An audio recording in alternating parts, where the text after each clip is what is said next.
नमश्चंडिकाय नमः। आज हम आपको दुर्गा सरस्वती में कवच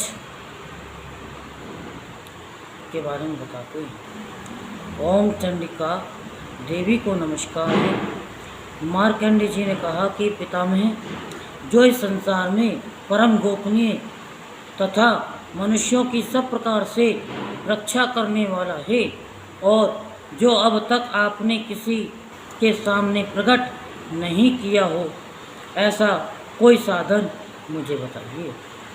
ब्रह्मा जी बोले, ब्रह्मन, ऐसा साधन तो एक देवी का कवच ही है, जो गोपनीय से भी परम गोपनीय, पवित्र तथा संपूर्ण प्राणियों का उपकार करने वाला है। महामुनि, उसे श्रवण करो। देवी की 9 मूर्तियां हैं, जिन्हें नव दुर्गा कहते हैं। उनके पृथक पृथक नाम बतलाए जाते हैं। प्रथम नाम शैलपुत्री है, दूसरी मूर्ति का नाम ब्रह्मचारिणी है, तीसरा स्वरूप चंद्रघंटा के नाम से प्रसिद्ध है, चौथी मूर्ति को कुष्मांडा कहते हैं, पांचवी दुर्गा का नाम स्कंद माता है, छठी देवी के रूप को कात्यायनी कहते हैं, सातवां कालरात्रि और आठवां स्वरूप महागौरी के नाम से प्रसिद्ध है, नौवीं दुर्गा का नाम सिद्धिदात्री है।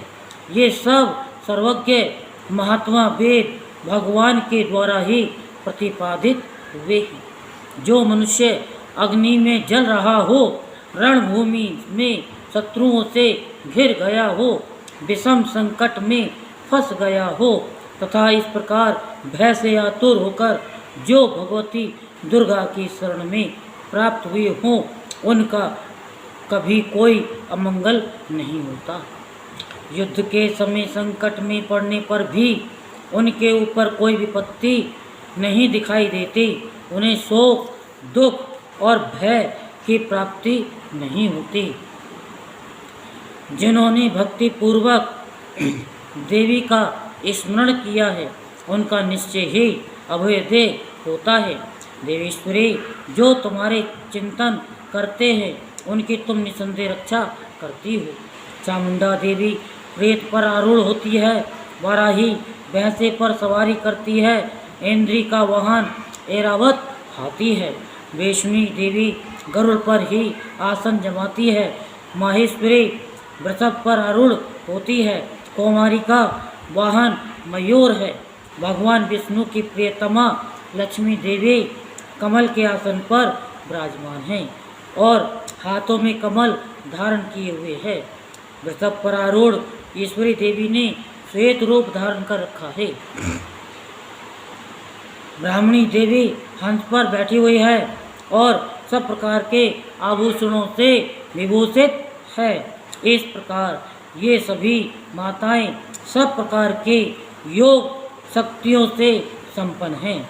इनके सिवा और भी बहुत सी देवियां हैं, जो अनेक प्रकार के आभूषणों की शोभा से युक्त तथा नाना प्रकार के रत्नों से सुशोभित हैं। ये संपूर्ण देवियां क्रोध में भरी हुई और भक्तों की रक्षा के लिए रथ पर बैठी दिखाई देती हैं। ये शंख, चक्र, गदा, शक्ति, हल और मूसल, खेटक और तोमर, परशु तथा पास, कुंत और त्रिशूल एवं उत्तम सारंग, धनुष आदि अस्त्र अपने हाथों में धारण करती हैं। दैत्यों के शरीर का नाश करना, भक्तों को अभय दान देना और देवताओं का कल्याण करना, यही उनके शस्त्र धारण का उद्देश्य है। कवच आरंभ करने के पहले इस प्रकार प्रार्थना करनी चाहिए कि महान रौद्र रूप, अत्यंत घोर पराक्रम, महान बल और महान उत्साह वाली देवी, तुम महान भय का नाश करने वाली हो, तुम्हें नमस्कार है। तुम्हारी ओर देखना भी कठिन है। शत्रुओं का भय बढ़ाने वाली जगदम्बिके, मेरी रक्षा करो। पूर्व दिशा में इंद्र शक्ति में रक्षा करें, अग्नि कोण में अग्नि शक्ति, दक्षिण दिशा में वाराही तथा नृत्य कोण में खड़ग धारणी मेरी रक्षा करें। पश्चिम दिशा में वारुणी और वायव्य कोण में मृग पर सवारी करने वाली देवी मेरी रक्षा करें। उत्तर दिशा में कौमारी और ईशान कोण में शूल धारणी देवी रक्षा करें। ब्रह्माणी तुम ऊपर की ओर से मेरी रक्षा करो और वैष्णवी देवी नीचे की ओर से मेरी रक्षा करें। इसी प्रकार सबको अपना वाहन बनाने वाली चामुंडा देवी दसों दिशाओं में मेरी रक्षा करें। जया आगे से और विजया पीछे की ओर से मेरी रक्षा करें। वाम भाग में अजिता और दक्षिण भाग में अपराजिता रक्षा करें। उद्धोतनी शिखा की रक्षा करें।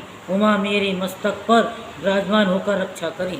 ललाट में मालाधरी रक्षा करें और यशस्विनी देवी मेरी बाहों का संरक्षण करे। बाहों के मध्य भाग में त्रिनेत्रा और नथुनों के यम घंटा देवी रक्षा करें। दोनों नेत्रों के मध्य भाग में शंखनी और कानों में द्वारवासिनी रक्षा करें। कालिका देवी कपोलों की तथा भगवती सांकरी कानों के मूल भाग की रक्षा करें। नासिका में सुगंधा और ऊपर के होठ में चर्चिका देवी रक्षा करें। नीचे के होठ में अमृतकला तथा जिह्वा में सरस्वती देवी रक्षा करें। कौमोरी दांतों की और चंडिका कंठ प्रदेश की रक्षा करें। चित्रघंटा गले की घाटी की और महामाया तालु में रहकर के रक्षा करें। कामारी थोड़ी की और सर्वमंगला मेरी वाणी की रक्षा करे। भद्रकाली ग्रीवा में और धनुर्धरी पृष्ठवंश मेरुदंड में रह करके रक्षा करें। कंठ के बाहरी भाग में नीलगिरवा और कंठ की नली में नलकुबरी रक्षा करे। दोनों कंधों में खड़गनी और मेरी दोनों भुजाओं के वज्र धारणी रक्षा करे। दोनों हाथों में दंडनी और अंगुलियों में अंबिका रक्षा करे। फुलेश्वरी नखों की रक्षा करे।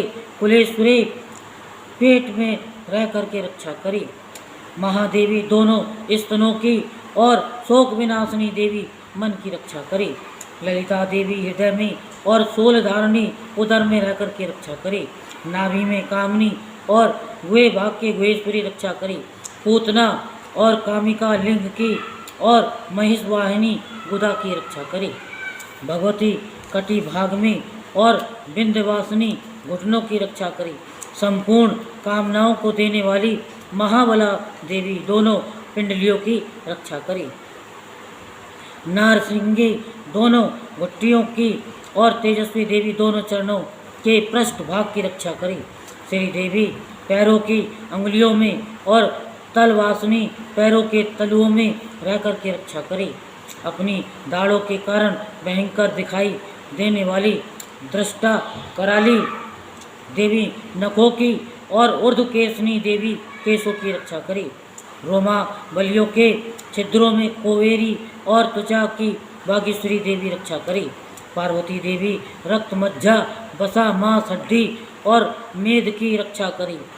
हाथों के कालरात्रि और पित्त के मुक्तेश्वरी रक्षा करे। मूलाधार आदि कमल कोशों में पद्मावती देवी और कफ में चूड़ामणि देवी स्थित होकर रक्षा करे। नख के तेज की ज्वालामुखी रक्षा करे।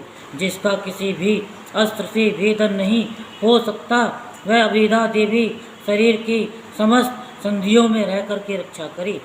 ब्राह्मणी आप मेरे वीर्य की रक्षा करें। छत्तेश्वरी छाया की तथा धर्म धारणी देवी मेरे अहंकार मन और बुद्धि की रक्षा करे। हाथों में वज्र धारण करने वाली वज्रहस्ता देवी मेरे प्राण अपान व्यान उदान और समान वायु की रक्षा करे।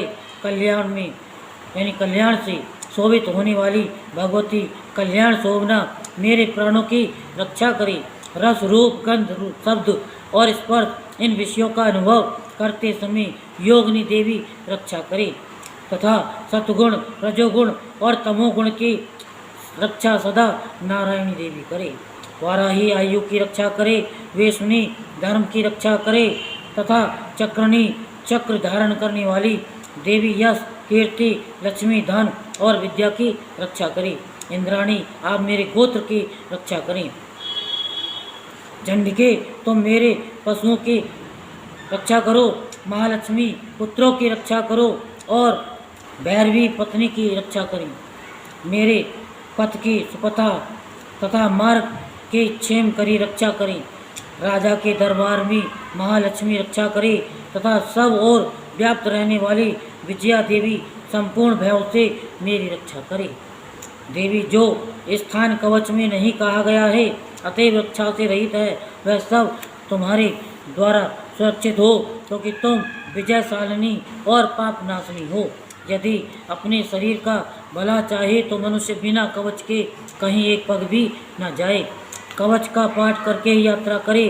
कवच के द्वारा सब ओर से सुरक्षित मनुष्य जहाँ जहाँ भी जाता है वहाँ वहाँ उसे धन लाभ होता है तथा संपूर्ण कामनाओं की सिद्धि करने वाली विजय की प्राप्ति होती है। वह जिस जिस अविष्ट वस्तु का चिंतन करता है उसको निश्चय ही प्राप्त कर लेता है। वह पुरुष इस पृथ्वी पर तुलना रहित महान ऐश्वर्य का भागी होता है। कवच से सुरक्षित मनुष्य निर्भय हो जाता है। युद्ध में उसकी पराजय नहीं होती तथा वह तीनों लोकों में पूजनीय होता है। देवी का यह कवच देवताओं के लिए भी दुर्लभ है। जो प्रतिदिन नियम पूर्वक तीनों संध्याओं के समय श्रद्धा के साथ इसका पाठ करता है उसे देवी कला प्राप्त होती है तथा वह तीनों लोकों में कहीं भी पराजित नहीं होता। इतना ही नहीं वह अब मृत्यु से रहित हो 100 से भी अधिक वर्षों तक जीवित रहता है। मकड़ी, चेचक और कोढ़ आदि उसकी संपूर्ण व्याधियाँ नष्ट हो जाती हैं। कनेर, भांग, अफीम, धतूरे आदि का स्थावर विष, सांप और बिच्छू आदि के काटने से चढ़ा हुआ जंगम विष तथा अहिप फैन और तेल के संयोग आदि से बनने वाला कृत्रिम विष, ये सभी प्रकार के विष दूर हो जाते हैं। उनका कोई असर नहीं होता। इस पृथ्वी पर मारण, मोहन आदि जितने आभिचारिक प्रयोग होते हैं तथा इस प्रकार के जितने मंत्र यंत्र होते हैं वे सब इस कवच को हृदय में धारण कर लेने पर उस मनुष्य को देखते ही नष्ट हो जाते हैं। ये ही नहीं, पृथ्वी पर विचरने वाले ग्राम देवता, आकाशचारी देव, विशेष जल के संबंध से प्रकट होने वाले गण, उपदेश मात्र से सिद्ध होने वाले निम्न कोटि के देवता, अपने जन्म के साथ प्रकट होने वाले देवता, कुल देवता, माला, कंठमाला आदि, डाकनी, शाकनी, अंतरिक्ष में विचरने वाली अत्यंत बलवती भयानक डाकनियाँ, ग्रह, भूत, पिशाच, यक्ष, गंधर्व, राक्षस, ब्रह्म राक्षस, बेताल, कुष्मांड और भैरव आदि अनिष्टकारक देवता भी हृदय में कवच धारण किए रहने पर उस मनुष्य को देखते ही भाग जाते हैं।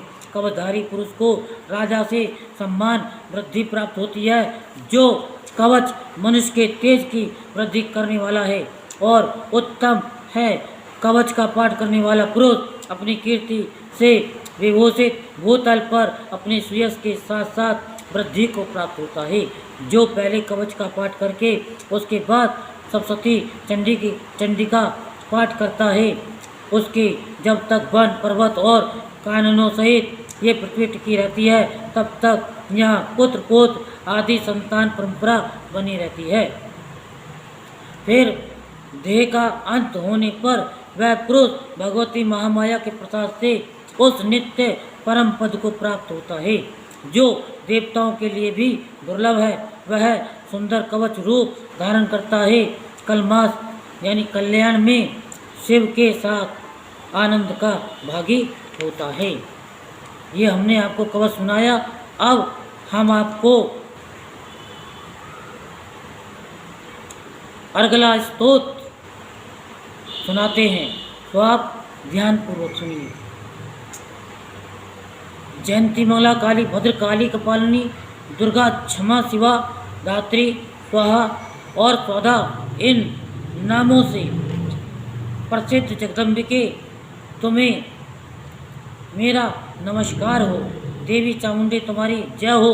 संपूर्ण प्राणियों की पीड़ा हरने वाली देवी तुम्हारी जय हो। सब में व्यापत रहने वाली देवी तुम्हारी जय हो। काल रात्रि तुम्हें नमस्कार है। मधुर और केटव को मारने वाली तथा ब्रह्मा जी को वरदान देने वाली देवी तुम्हें नमस्कार है। तुम मुझे रूप आत्म स्वरूप का ज्ञान दो। जय मोह पर विजय दो। यश मोह विजय तथा ज्ञान प्राप्ति रूप यश दो और काम क्रोध आदि शत्रुओं का नाश करो। महिषासुर का नाश करने वाली तथा भक्तों को सुख देने वाली देवी तुम्हें नमस्कार है। तुम रूप दो, जय दो, यश दो और काम क्रोध आदि शत्रुओं का नाश करो।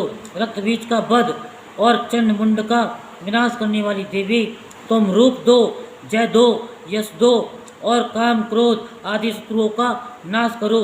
शुंभ और निशुंभ तथा धूम्रलोचन का मर्दन करने वाली देवी तुम रूप दो, जय दो, यश दो और काम क्रोध आदि शत्रुओं का नाश करो।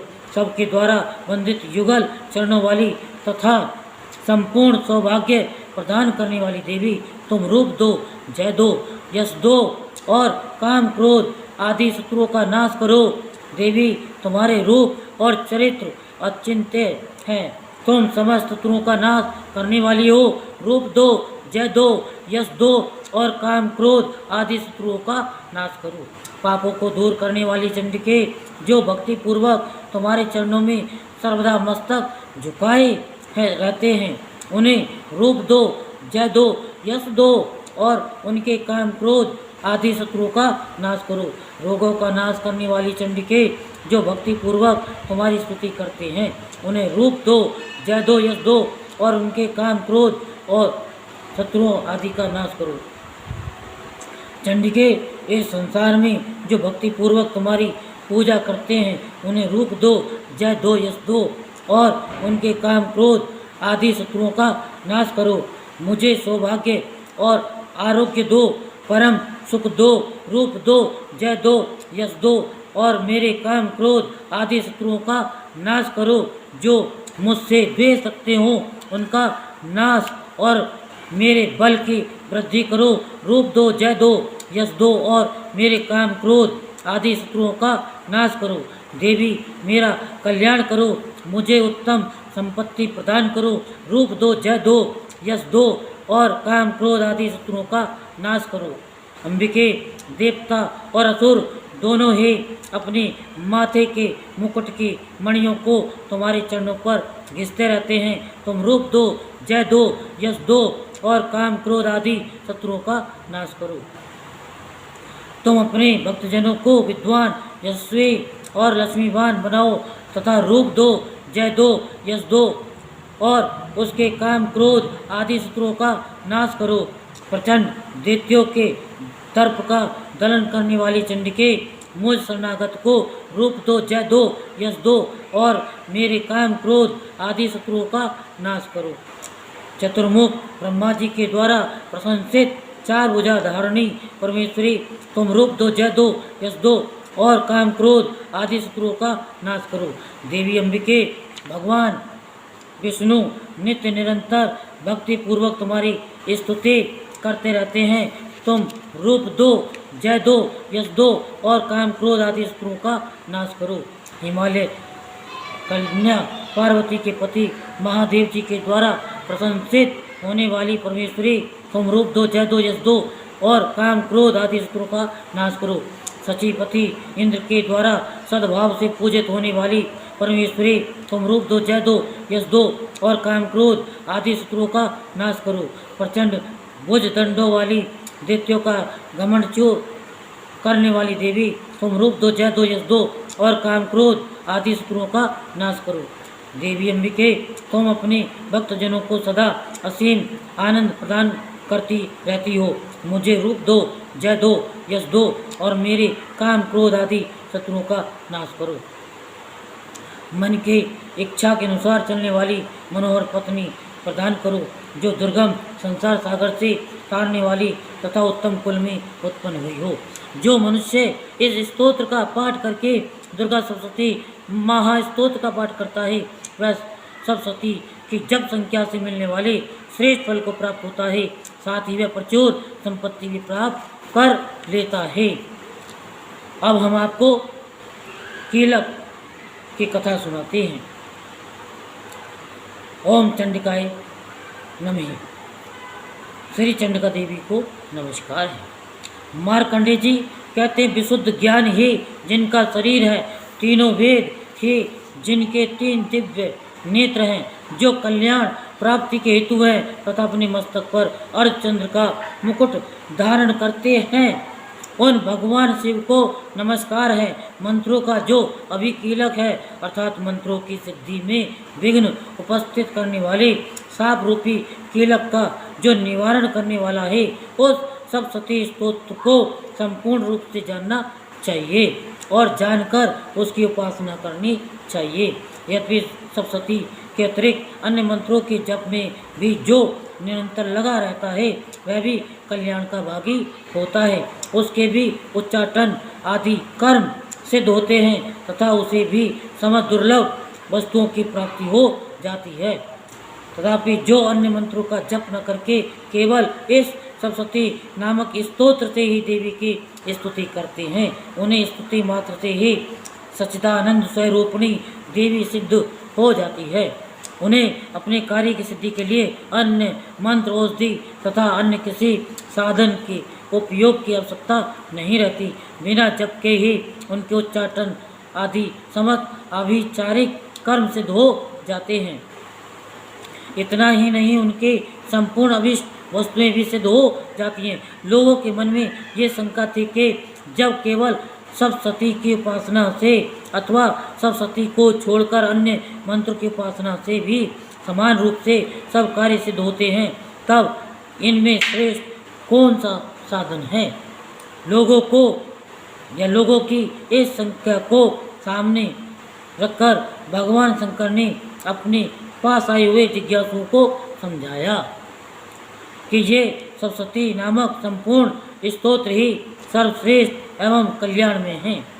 तदंतर भगवती चंडिका के सप्तशती नामक स्तोत्र को महादेव जी ने गुप्त कर दिया।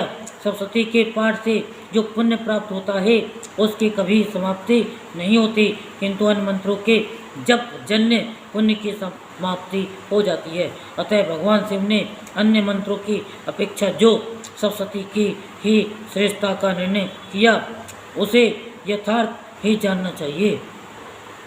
अन्य मंत्रों का जप करने वाला पुरुष भी यदि सप्तशती के स्तोत्र और जप का अनुष्ठान कर ले, तो वह भी पूर्ण रूप से ही कल्याण का भागी होता है। इसमें तनिक भी संदेह नहीं है। जो साधक कृष्ण पक्ष की चतुर्दशी अथवा अष्टमी को एकाग्रचित होकर भगवती की सेवा में अपना सर्वस्व समर्पित कर देता है और फिर उसे प्रसाद रूप से ग्रहण करता है, उसी पर भगवती प्रसन्न होती है, अन्यथा उनकी प्रसन्नता नहीं प्राप्त होती।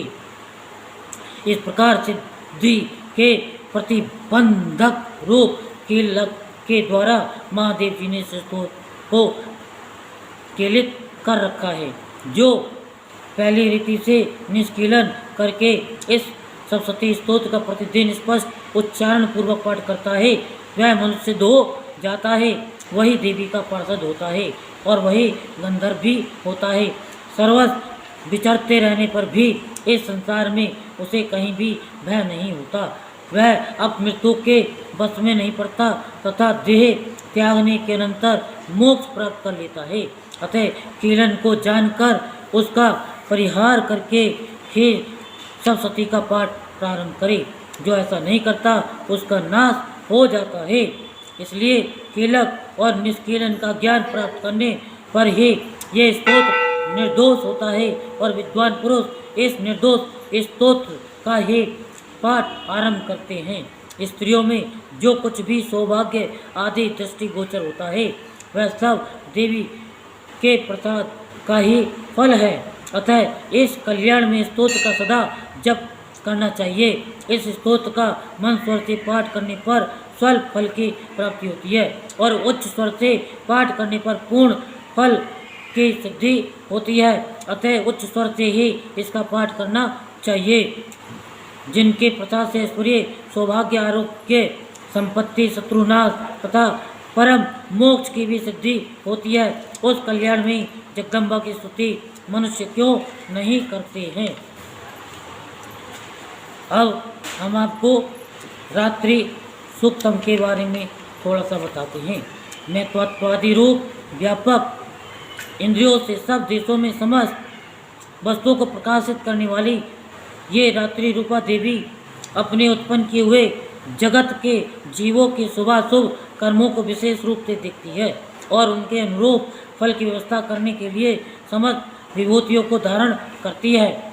ये देवी अमर है और संपूर्ण विश्व को नीचे फैलने वाली लता आदि को तथा ऊपर बढ़ने वाले वृक्षों को भी व्यापक करके स्थित है। इतना ही नहीं, ये ज्ञान में ज्योति से जीवों के अज्ञान अंधकार का नाश कर देती है।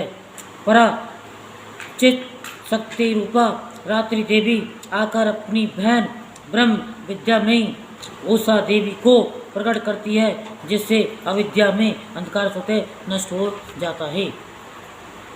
वे रात्रि देवी इस समय मुझ पर प्रसन्न हो, जिनके आने पर हम लोग अपने घरों में सुख से सोते हैं। ठीक वैसे ही जैसे रात्रि के समय पक्षी वृक्षों पर बनाए हुए अपने घोंसलों में सुखपूर्वक शयन करते हैं, उस करुणा में रात्रि देवी के अंग में संपूर्ण ग्रामवासी मनुष्य, पैरों से चलने वाले गाय घोड़े आदि पशु, पंखों से उड़ने वाले पक्षी एवं पतंग आदि, किसी प्रयोजन से यात्रा करने वाले पथिक और बाज आदि भी सुख पूर्वक सोते हैं। हे रात्रि में चित शक्ति, तुम कृपा करके वासना में वृक्के तथा पाप में वृक्ष को हमसे अलग करो। काम आदि तस्कर समुदाय को भी दूर हटाओ। तदंतर हमारे लिए सुखपूर्वक तरने योग्य हो जाओ। मोक्षदायिनी एवं कल्याणकारिणी बन जाओ। हे उषा, हे रात्रि की अधिष्ठात्री देवी, सब ओर फैला हुआ ये अज्ञान में काला अंधकार मेरे निकट आ पहुँचा है। तुम मुझे ऋण की भांति दूर करो, जैसे धन देकर अपने भक्तों के ऋण दूर करती हो, उसी प्रकार ज्ञान देकर इस अज्ञान को भी हटा दो। हे रात्रि देवी, तुम दूध देने वाली गौ के समान हो। मैं तुम्हारे समीप आकर स्तुति आदि से तुम्हें अपने अनुकूल करता हूँ। परम व्योम स्वरूप परमात्मा की पुत्री, तुम्हारी कृपा से मैं काम और शत्रुओं को जीत चुका हूँ।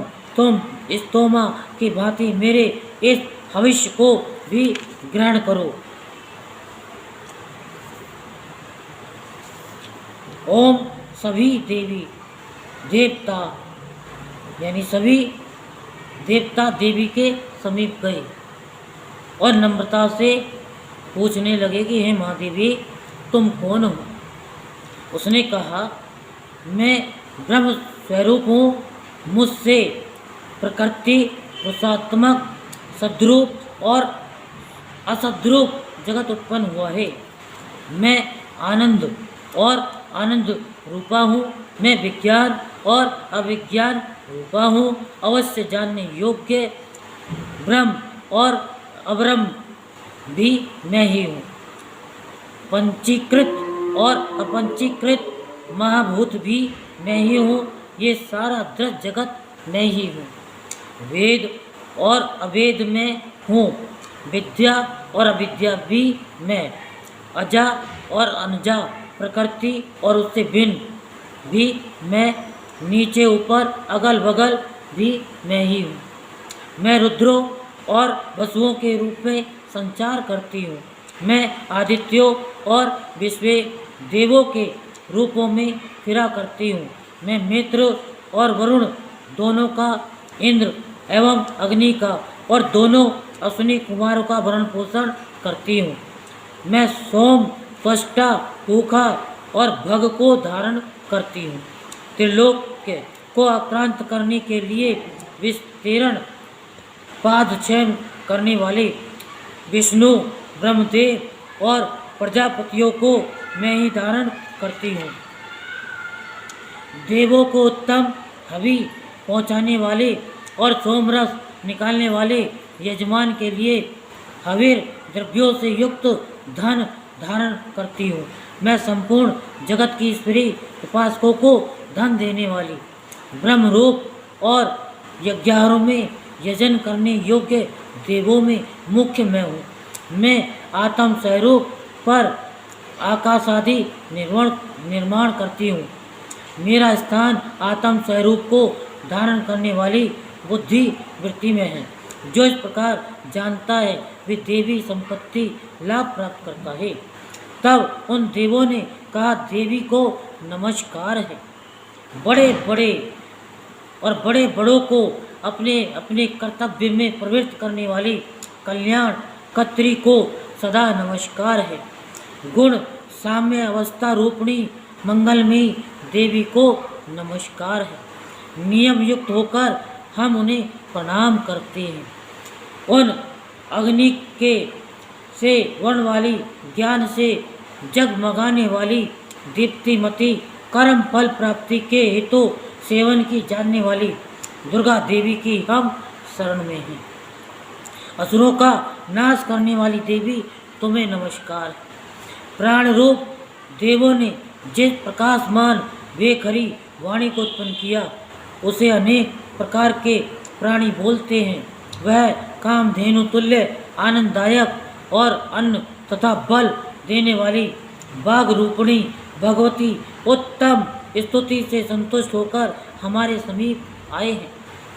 काल का भी नाश करने वाली वेदों द्वारा स्तुत हुई विष्णु शक्ति, स्कंद माता, शिव शक्ति, सरस्वती, ब्रह्म शक्ति, देव माता अदिति और दक्ष कन्या सती पाप नाशनी कल्याणकारिणी भगवती को हम नमस्कार करते हैं। हम महालक्ष्मी को जानते हैं और उन सर्वशक्ति रूपणी का भी हम ध्यान करते हैं और वह देवी हमें उस विषय में ज्ञान ध्यान में प्रवृत्त करे। हे दक्ष, आपकी जो कन्या अदिति है वह प्रसूता है और उनके मृत्यु रहित कल्याण में देव उत्पन्न कहे हैं। काम कहे यानी योनि, कमला, वज्रपाणी, गुहा, वर्ण, मात्र, ऋष्वा, वायु, अवर, इंद्र, गुहा और वर्ण और माया ये सर्वात्मिका जगत माता की मूल विद्या है और वह ब्रह्म रूपिणी है। शिव शक्ति भेद रूपा ब्रह्म विष्णु शिवात्मिका सरस्वती लक्ष्मी गौरी रूपा अशुद्ध मिश्र शुद्धो उपासनात्मिका सम रसी भूता शिव शक्त्यात्मक ब्रह्म स्वरूप का निर्विकल्प ज्ञान देने वाली सर्व तत्वात्मिका महा त्रिपुर सुंदरी, यही इस मंत्र का भावार्थ है। यह मंत्र सब मंत्रों की मुकुटमणि है और मंत्र शास्त्र में पंचदशी आदि श्री विद्या के नाम से प्रसिद्ध है। इसके 6 प्रकार के अर्थ अर्थात भावार्थ, वाच्यार्थ, संप्रदायार्थ, लोकार्थ, रहस्यार्थ और तत्वार्थ नित्य षोडशिकारण ग्रंथ में बताए गए हैं। इस प्रकार वरिवाश्य आदि ग्रंथों में इसके और भी अनेक अर्थ दिखाए गए हैं। श्रुति में भी ये मंत्र इस प्रकार से अर्थात कुचित स्वरूपोच्चार, कुचित लक्षणा और लक्षित लक्षणा से और कहीं वर्ण के पृथक पृथक अवयव दर्शा कर जानबूझकर विसर्जन रूप से कहे गए हैं। इससे ये मालूम होता है ये मंत्र कितने गोपनीय और महत्वपूर्ण हैं। ये परमात्मा की शक्ति है। ये विश्व मोहिनी है। पास, अंकुश, धनुष और बाण धारण करने वाली है। ये श्री महाविद्या है। जो ऐसा जानता है वह शोक को पार कर जाता है। भगवती तुम्हें नमस्कार है। माता सब प्रकार से हमारी रक्षा करो। मंत्र दृष्टा ऋषि कहते हैं वही ये अष्टवसु, वही ये एकादश रुद्र है, वही ये द्वादश आदित्य है, वही ये सोमपान करने वाले और सोमपान न करने वाले विश्वदेव हैं। वही ये यातुधान एक प्रकार के राक्षस, असुर, राक्षस, पिशाच, यक्ष और सिद्ध हैं। वही ये सत्वरजतम है। वही ये ब्रह्म, विष्णु, रुद्र रूपिणी है। वही ये प्रजापति, इंद्र, मनु है। वही ये ग्रह, नक्षत्र और तारे हैं। वही कला, काष्ठादि काल रूपिणी है। उन पाप नाश करने वाली, भोग मोक्ष देने वाली, अंत रहित, विद्याधिष्ठात्री, निर्दोष, शरण लेने योग्य, कल्याणदात्री और मंगल रूपिणी देवी को हम सदा प्रणाम करते हैं। व्यत आकाश तथा ई कार से युक्त व्यतिहोत्र अग्नि रहस्य सहित अर्ध चंद्र से अलंकृत जो देवी का बीज है, वे सब मनोरथ पूर्ण करने वाला है। इस प्रकार इस एकाक्षर ब्रह्म ह्रीम का ऐसे यति इस ध्यान करते हैं जिनका चित्त शुद्ध है, जो निरति, सैनानंद पूर्ण और ज्ञान के सागर हैं। ये मंत्र देवी प्रणव माना जाता है। ओंकार के समान ही ये प्रणव भी व्यापक अर्थ से भरा हुआ है। संक्षेप में इसका अर्थ इच्छा, ज्ञान, क्रिया, धार, अद्वैत, अखंड, सच्चिदानंद, सम, रसीभूत, शिव शक्ति स्फुरण है। वाणी, माया, ब्रह्म, सो, काम, इसके आगे छठा व्यंजन अर्थात च, वही वस्त्र, वक्त्र अर्थात आकार से युक्त, चा, सूर्य, अवाम, स्रोत, दक्षिण, कर्ण और बिंदु अर्थात अनुस्वर से युक्त, टकार से तीसरा प्रलय, वही नारायण अर्थात आ से मित्र, डा से वायु, या वही अधर अर्थात ए से युक्त, अय और विच्छे, ये निर्वाण मंत्र उपासकों को आनंद और ब्रह्म सायुज्य देने वाला है। इस मंत्र का अर्थ है, हे चित्त स्वरूपिणी महासरस्वती, हे सद्रूपिणी महालक्ष्मी, हे आनंद रूपिणी महाकाली, ब्रह्म विद्या पाने के लिए हम सब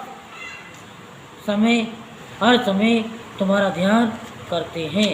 हे महाकाली, महालक्ष्मी, महासरस्वती, स्वरूपिणी चंडिके, तुम्हें नमस्कार है। अविद्या रूप रज्जु की दृढ़ ग्रंथि को खोल कर मुझे मुक्त करो। हठ कमल के मध्य में रहने वाली, प्रातकालीन सूर्य के समान प्रभाव वाली, पास और अंकुश धारण करने वाली, मनोहर स्वरूप वाली, वरद और अभय मुद्रा धारण किए हुए हाथों वाली, 3 नेत्रों से युक्त, रक्त वस्त्र परिधान करने वाली और कामधेनु के समान भक्तों के मनोरथ पूर्ण करने वाली देवी को मैं भजता हूँ।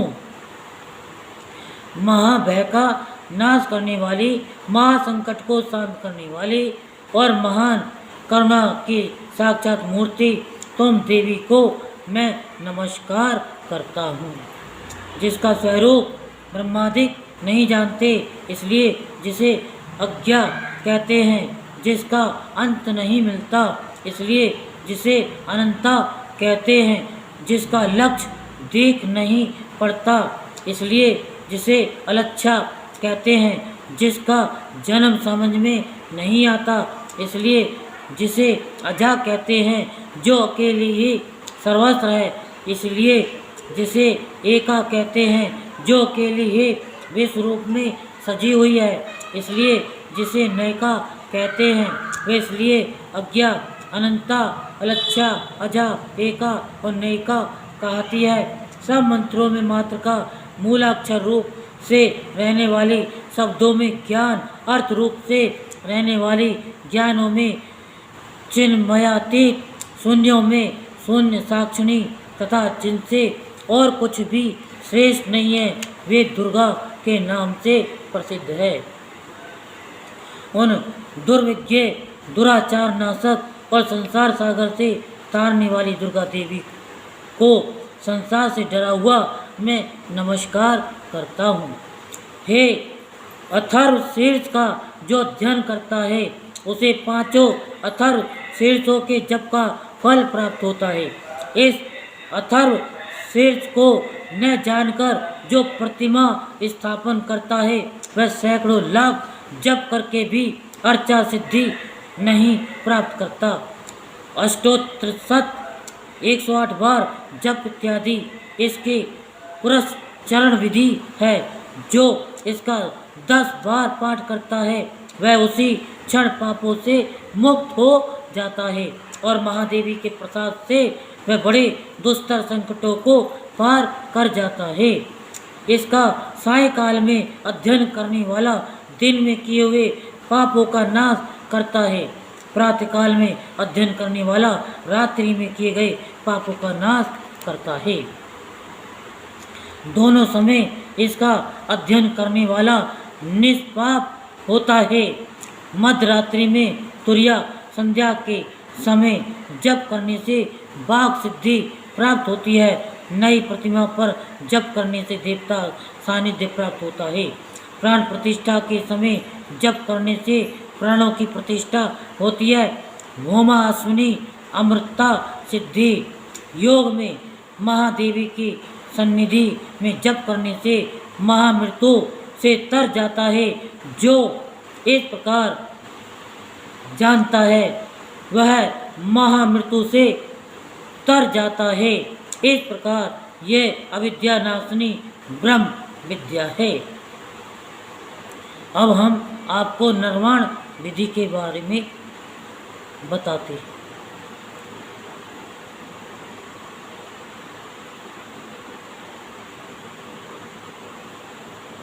और वो विधि क्या है? पहले करन्यास करें, फिर हृदयन्यास करें, फिर अक्षरन्यास करें, फिर दिगन्यास करें। इस तरह करके फिर ओम ऐं ह्रीं क्लीं चामुंडाय विच्चे का 108 बार जप करें और फिर दुर्गा सप्तशती का पाठ करना चाहिए। ओम दुर्गाय नमः। अब हम आपको दुर्गा सप्तशती का प्रथम अध्याय सुनाते हैं। तो आप मन को एकाग्र करते हुए प्रतिदिन कथा को श्रवण करें। प्रथम चरित के ब्रह्मा ऋषि, महाकाली देवता, गायत्री छंद, नंदा शक्ति, रक्तदंतिका बीज, अग्नि तत्व और ऋग्वेद स्वरूप है। श्री महाकाली देवता की प्रसन्नता के लिए प्रथम चरित के जप में विनियोग किया जाता है। भगवान विष्णु के सो जाने पर मधु और केटव को मारने के लिए कमल जन्मा ब्रह्मा जी ने जिनका स्तमन किया था, उन महाकाली देवी का मैं सेवन करता हूँ। वे अपने 10 हाथों में खड़ग, चक्र, गदा, वाण, धनुष, परिघ, शूल, भुसुंडी, मस्तक और शंख धारण करती है। उनके 3 नेत्र हैं। वे समस्त अंगों में दिव्य आभूषणों से विभूषित हैं। उनके शरीर की कांति नीलमणि के समान है तथा वे 10 मुख और 10 पैरों से युक्त हैं। मार्कंडी जी बोले, सूर्य के पुत्र सावर्णी जो 8वें मनु कहे जाते हैं, उनके उत्पत्ति की कथा विस्तार पूर्वक कहता हूँ। आप सभी ध्यान पूर्वक सुनिए। सूर्य कुमार महाभाग सावर्णी भगवती महामाया के अनुग्रह से जिस प्रकार मनवंतर के स्वामी हुए वही प्रसंग मैं सुनाता हूँ। पूर्व काल की बात है। स्वारोचिष मनवंतर में सुरत नाम के एक राजा थे जो चैत्र वंश में उत्पन्न हुए थे। उनके समस्त भूमंडल पर अधिकार था। वे प्रजा का अपने औरस पुत्रों की भांति धर्मपूर्वक पालन करते थे। तो भी उस समय कोला विध्वंसी नाम के क्षत्रिय उनके शत्रु हो गए। राजा सुरथ की दंड नीति बड़ी प्रबल थी। उनका शत्रुओं के साथ संग्राम हुआ। यद्यपि कोला विध्वंसनी संख्या में कम थे तो भी राजा सुरथ युद्ध में उनसे परास्त हो गए, यानी हार गए। तब वे युद्ध भूमि से अपने नगर को लौट आए और केवल अपने देश के राजा होकर रहने लगे। समूची पृथ्वी से अब उनका अधिकार जाता रहा, किंतु वहाँ भी उन प्रबल शत्रुओं ने उस समय महाभाग राजा सुरथ पर आक्रमण कर दिया। राजा का बल क्षीण हो चला था, इसलिए उनके दुष्ट बलवान एवं दुरात्मा मंत्रियों ने वहाँ उनकी राजधानी में भी राजकीय सेना और खजाने को हथिया लिया। सुरथ का प्रभुत्व नष्ट हो चुका था, इसलिए वे शिकार खेलने के बहाने घोड़े पर सवार हो वहाँ से अकेले ही एक घने जंगल में चले गए। वहाँ उन्होंने विप्रवर मेधा मुनि का आश्रम देखा, जहाँ कितने ही हिंसक जीव अपनी स्वाभाविक हिंसावृत्ति छोड़कर परम शांत भाव से रहते थे। मुनि के बहुत से शिष्य उस वन की शोभा बढ़ा रहे थे। वहाँ जाने पर मुनि ने उनका सत्कार किया और वे उन मुनि श्रेष्ठ के आश्रम पर इधर उधर विचरते हुए कुछ काल तक रहे। फिर ममता से आकृष्ट होकर वहाँ इस प्रकार चिंतन करने लगे, पूर्व काल में मेरे पूर्वजों ने जिसका पालन किया था, वही नगर आज मुझसे रहित है।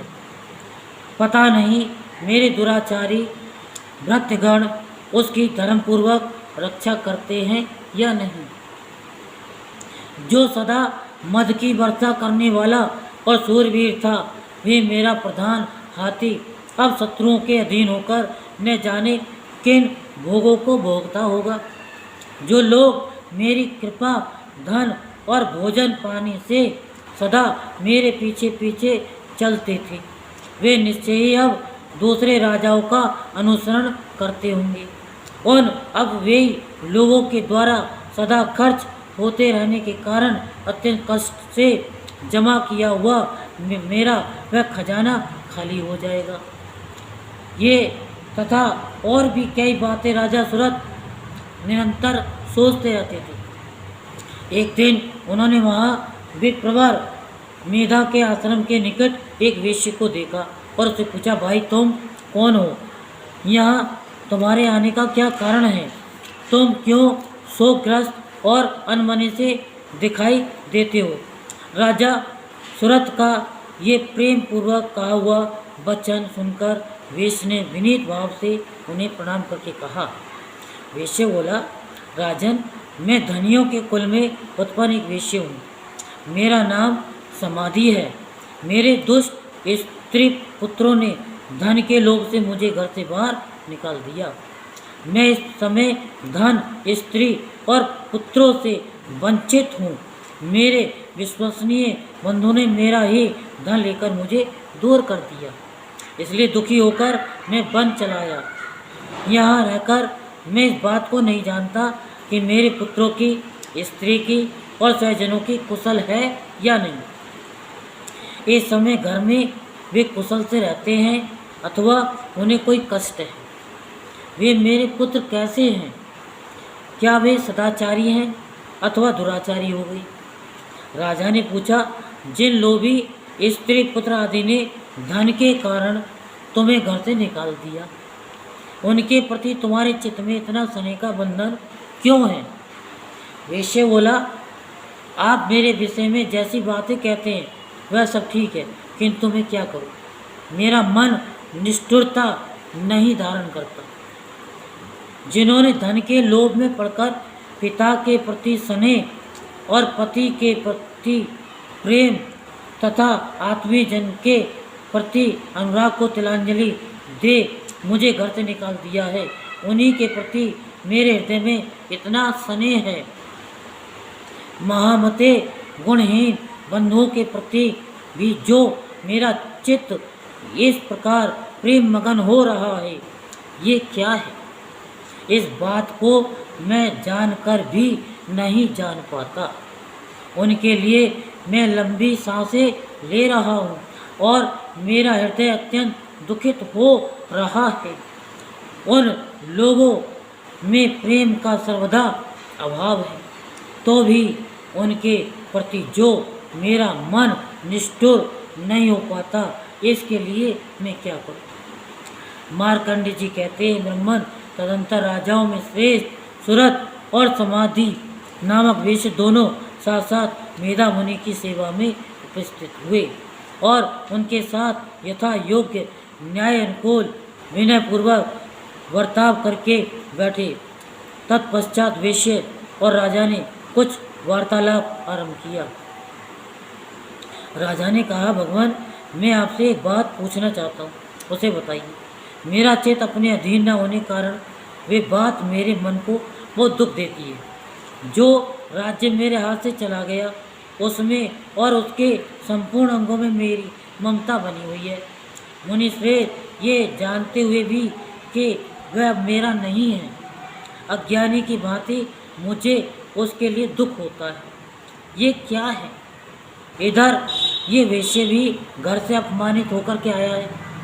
इसके पुत्र स्त्री और भृत्यों ने उसे छोड़ दिया है, स्वजनों ने भी इसका परित्याग कर दिया है, तो भी ये उनके प्रति अत्यंत हार्दिक स्नेह रखता है। इस प्रकार यह तथा मैं दोनों ही बहुत दुखी हैं, जिससे यानी जिसमें प्रत्यक्ष दोष देखा गया है, जिसमें प्रत्येक दोष देखा गया है, उस विषय के लिए भी हमारे मन में ममता जनित आकर्षण पैदा हो रहा है। महाभाग हम दोनों समझदार हैं, तो भी हम में जो मोह पैदा हुआ है ये क्या है? विवेक शून्य पुरुष की भांति मुझ में और इसमें भी ये मूर्खता प्रत्यक्ष दिखाई देती है। ऋषि बोले, महाभाग विषय मार्ग का ज्ञान सब जीवों को है, इस प्रकार विषय भी सबके लिए अलग अलग है। कुछ प्राणी दिन में नहीं देखते और दूसरे रात में नहीं देखते, तथा कुछ जीव ऐसे हैं जो दिन और रात्रि में भी बराबर ही देखते हैं। ये ठीक है कि मनुष्य समझदार होते हैं, किंतु केवल वे ही ऐसे नहीं होते। पशु पक्षी मृग आदि सभी प्राणी समझदार होते हैं। मनुष्यों की समझ भी वैसी ही होती है जैसी उन मृग पक्षियों की होती है, तथा जैसी मनुष्यों की होती है वैसे ही उन मृग पक्षी आदि की होती है।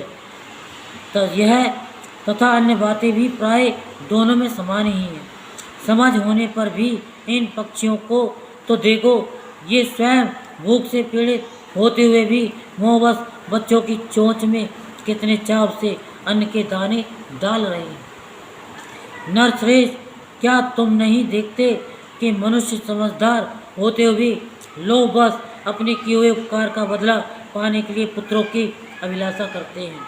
यद्यपि उन सब में समझ की कमी नहीं है, तथापि वे संसार की स्थिति जन्म मरण की परंपरा बनाए रखने वाले भगवती महामाया के प्रभाव द्वारा ममता में भंवर से युक्त मोह के गहरे गर्त में गिराए गए हैं। इसलिए इसमें आश्चर्य नहीं करना चाहिए। जगदीश्वर भगवान विष्णु के योग निद्रा रूपा जो भगवती महामाया है, उन्हीं से ये जगत मोहित हो रहा है। वे भगवती महामाया देवी ज्ञानियों के भी चित्त को बलपूर्वक खींचकर मोह में डाल देती है।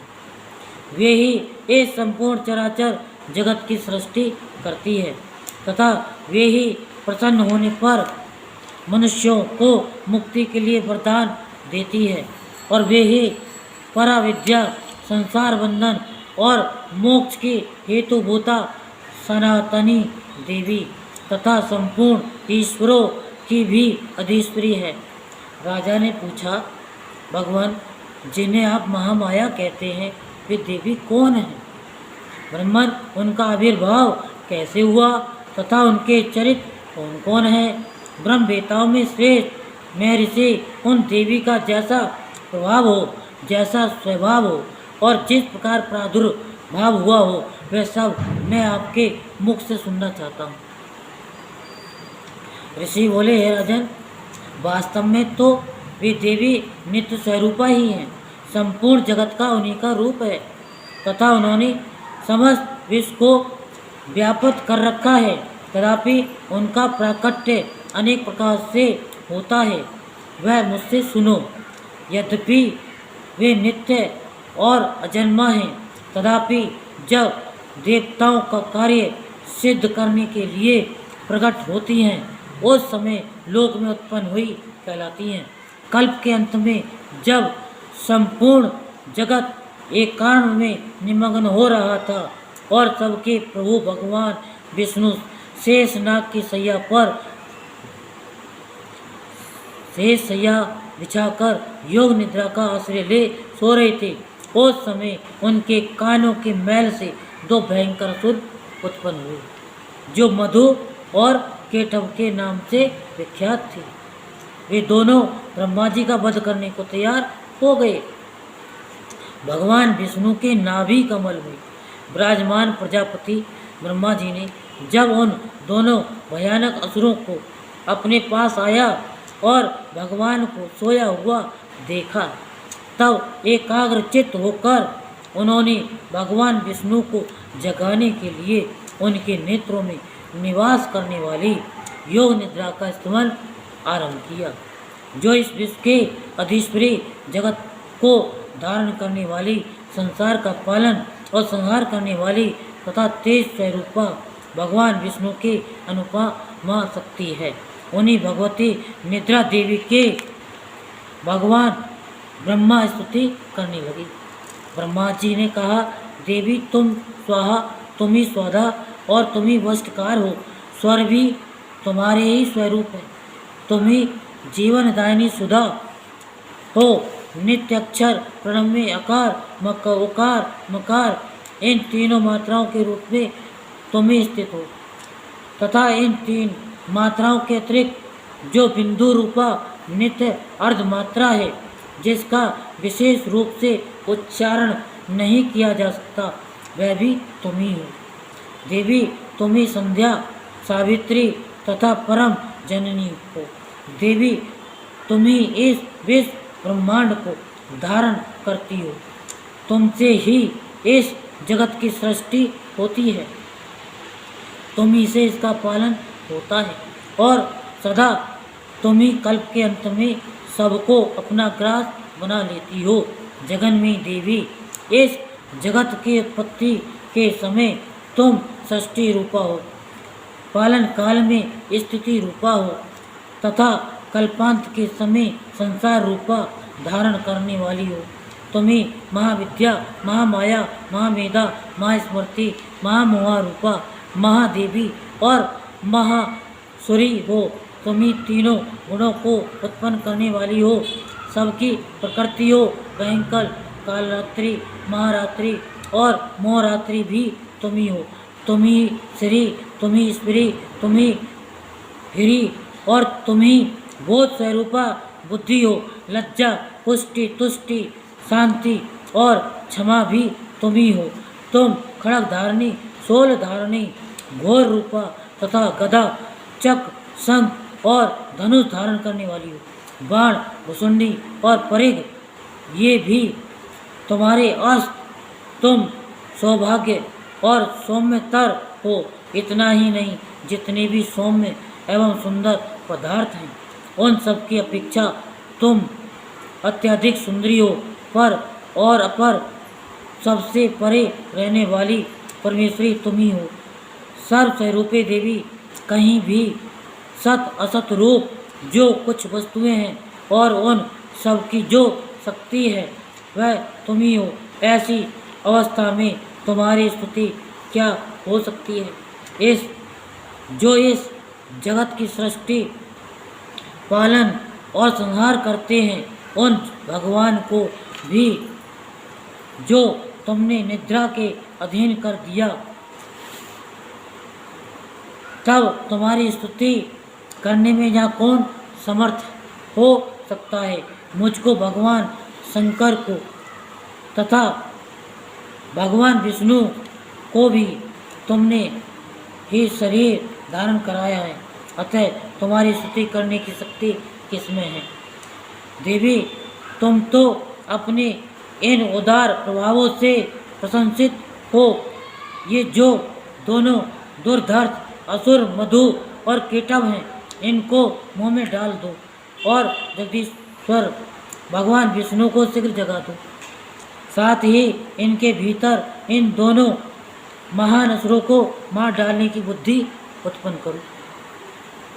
ऋषि कहते हैं, राजन, जब ब्रह्मा जी ने वहाँ मधु और केटव को मारने के उद्देश्य से भगवान विष्णु को जगाने के लिए तमोगुण की अधिष्ठात्री देवी योग निद्रा की इस प्रकार स्तुति की, तब वे भगवान के नेत्र, मुख, नासिका, बाहु, हृदय और वक्ष स्थल से निकलकर अव्यक्त जन्मा ब्रह्मा जी के दृष्टि के समक्ष खड़ी हो गई। योग निद्रा से मुक्त होने पर जगत के स्वामी भगवान जनार्दन उस एकांत के जल में शेषनाग की सैया से जाग उठे। फिर उन्होंने उन दोनों असुरों को देखा। वे दुरात्मा मधु और केटव अत्यंत बलवान तथा पराक्रमी थे और क्रोध से लाल आंखें किए ब्रह्मा जी को खा जाने के लिए उद्योग कर रहे थे। तब भगवान श्री हरि ने उठकर उन दोनों के साथ 5000 वर्षों तक केवल बाहु युद्ध किया। वे दोनों भी अत्यंत बल के कारण उन्मत्त हो रही थी। इधर महामाया ने भी उन्हें मुंह में डाल रखा था, इसलिए वे भगवान विष्णु से कहने लगी, हम तुम्हारी वीरता से संतुष्ट हैं, तुम हम लोगों से कोई वर मांगो। श्री भगवान बोले, यदि तुम दोनों मुझ पर प्रसन्न हो तो अब तुम मेरे हाथ से मारे जाओ।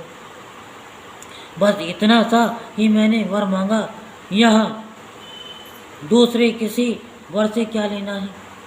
ऋषि कहते हैं, इस प्रकार धोखे में आ जाने पर जब उन्होंने संपूर्ण जगत में जल ही जल देखा, तब कमल ने भगवान ने कहा, जहाँ पृथ्वी जल में डूबी न हो, जहाँ सूखा स्थान हो, वहीं हमारा वध करो।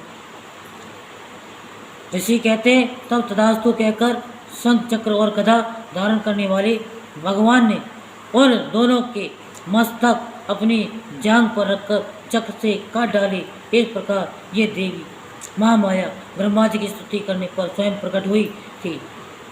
अब उन्हें तुमसे उनके प्रभाव का वर्णन मैं करता हूँ, उसे ध्यानपूर्वक सुनो। इससे आगे हम कल इस कथा को सुनाएंगे और यहाँ तक आपने कथा सुनी है तो आपके कष्ट अवश्य दूर होंगे और नाना प्रकार की संपत्ति भी आपको मिलेगी। और यदि आपको ये दुर्गा सप्तशती कथा अच्छी लगी हो तो इसको लाइक और शेयर करना ना भूलें। और सच्चा जोता वाली माता तेरी सदा ही जय। जय कर वाली बोल साचे दरबार की।